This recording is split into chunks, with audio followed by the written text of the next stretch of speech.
नमस्कार, मैं हूं पवन त्यागी।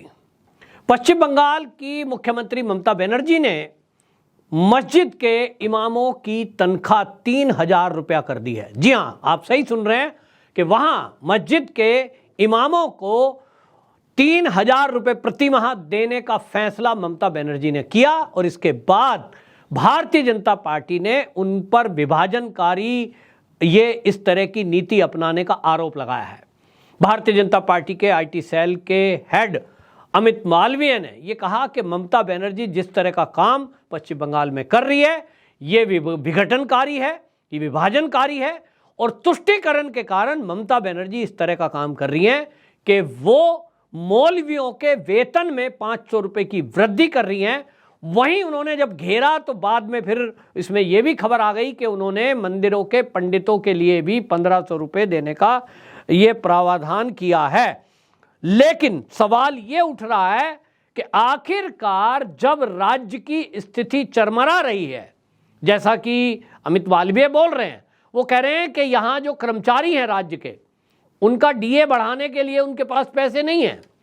पिछले काफी दिनों से वहां के कर्मचारी इस बात की मांग कर रहे हैं कि उनका डीए बढ़ाया जाए।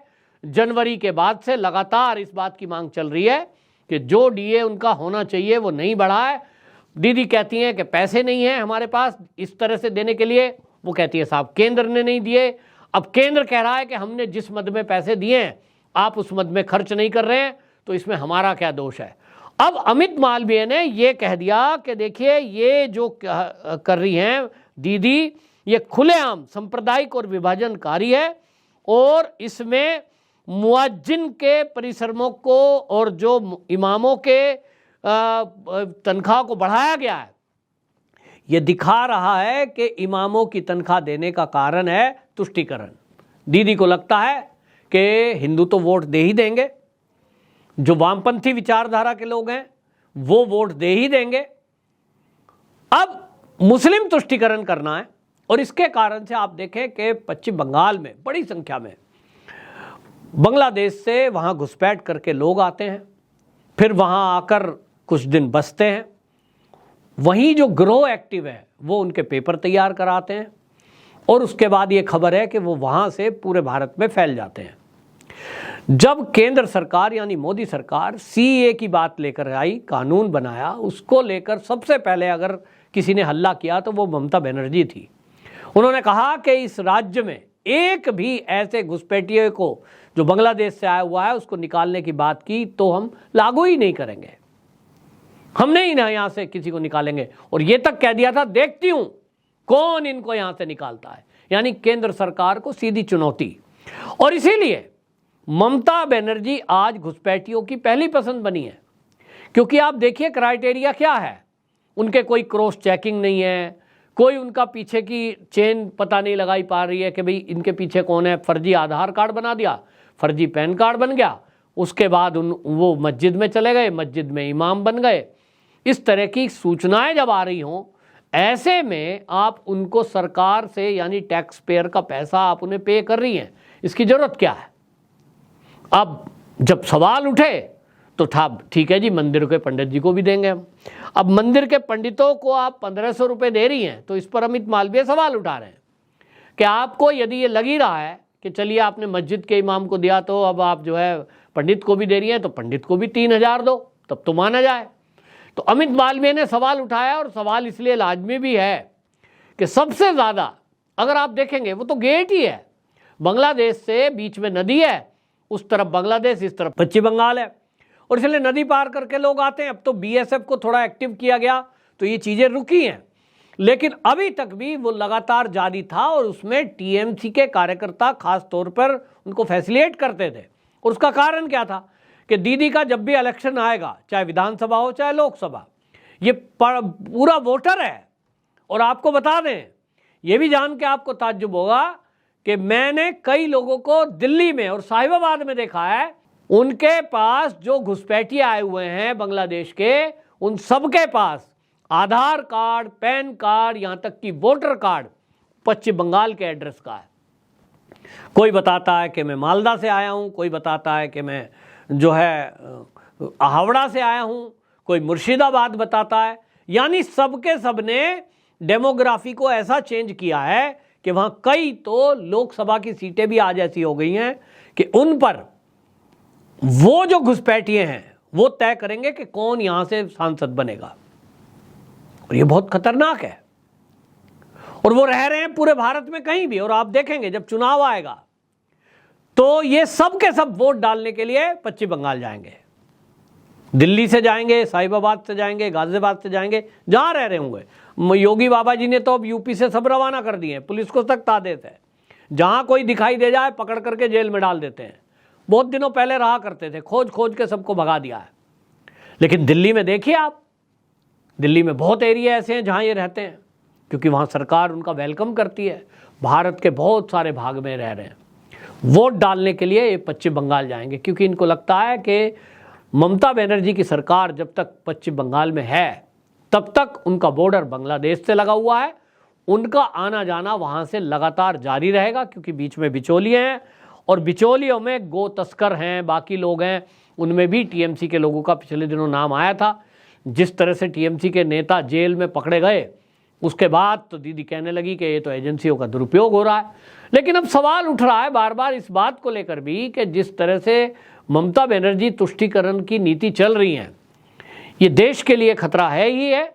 दूसरी तरफ आप पश्चिम बंगाल देख लीजिए, जहां से एक इंटेलिजेंट बच्चे निकलते थे, वैज्ञानिक निकलते थे, प्रोफेसर निकलते थे। डिग्री कॉलेजों में ज़्यादातर प्रोफेसर बंगाल के दिखाई देते थे हमको। लेकिन आज वहीं ना कोई इंडस्ट्री है, ना कोई विकास है। और हालत ये है कि वहाँ भ्रष्टाचार इस चरम पर है कि अभी टीचर भर्ती घोटाले की जांच चल रही है, उसमें जो शिक्षा मंत्री हैं वही जेल के अंदर है। सूची बना दी जाती है, जो पैसे देगा उसका नाम आएगा, जो एग्जाम की तैयारी कर रहा है उसका नाम नहीं आएगा। ममता बनर्जी जो वामपंथियों का विरोध करते करते सत्ता में आई थी कि मैं ये वामपंथी दल के नेता जो हैं, इनका जो सरकार 35 साल से चल रही है बंगाल में, इन्होंने स्वाहा कर दिया है, इनकी हड़ताल से वहाँ कोई उद्योग नहीं आता है, ये सब कह कह के बाकायदा ये आंदोलन किए ममता बनर्जी ने। नंदीग्राम का आंदोलन किसको याद नहीं है। लेकिन उस सब के बावजूद अब उद्योग कहाँ हैं? ठीक उसी पैटर्न पे चल रही है दीदी, जिस पैटर्न पर कभी वामपंथी नेता चला करते थे।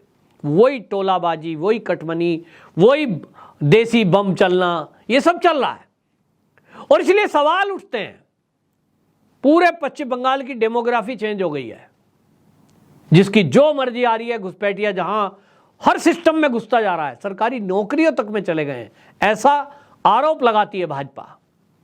अब अमित मालवीय ने ये तुष्टीकरण की बात की है, इसमें हालांकि लोग ये कह रहे हैं कि भाई चलो दीदी ने 1500 दबाव में ही सही पंडितों की तनख्वाह तो करी, तो भाई भाजपा की सरकार भी जहां है वो भी अपने राज्यों में जो मंदिर के पुजारी हैं उनकी तनख्वाह लागू करे, ये मांग उठा रही हैं। अब देखना होगा कि अब ये शुरुआत की है तो भाई दीदी तो कर रही है, इधर दिल्ली में केजरीवाल जी दे रहे हैं, तो जहां बीजेपी की सरकार नहीं है वहां तो ये जो आपको बता दें जिस तरह से वहाँ चल रहा है, इमामों की तनख्वाह को देना, मौलवियों को तनख्वाह देना, ये तो चल रहा है। लेकिन ये तुष्टीकरण के कारण चल रहा है। और इस तुष्टीकरण में हद तब हो जाती है कि जब इनके खिलाफ कोई कार्रवाई नहीं होती। अभी आपको याद होगा केंद्र सरकार ने, स्मृति ईरानी ने एक खुलासा किया कि ये जो मदरसे हैं, इंस्टीट्यूट हैं अल्पसंख्यकों के, इसके जरिए किस तरह का एक घपला चल रहा था 2006-2008 से, के फर्जी नाम लिख करके बच्चों के नाम से स्कॉलरशिप ली जा रही थी। और वो स्कॉलरशिप 2000 करोड़ से ऊपर का घोटाला है कि बच्चे स्कूल में थे नहीं, केवल कागजों पे नाम लिखे गए। और इसी तरह से ये जो इमाम हैं, ये जो मुफ्ती हैं, मौलवी हैं, पता नहीं कौन कौन उसको बांट के खा गया, उसकी जांच चल रही है, सीबीआई को ट्रांसफर किया गया है। तो मोदी सरकार आई है तो इस तुष्टीकरण पर प्रहार हो रहा है, भ्रष्टाचार पर प्रहार हो रहा है। तो ममता दीदी इसीलिए बौखलाती हैं, क्योंकि उनको लग रहा है कि उनके राज्य में भी ये खेल हुआ है।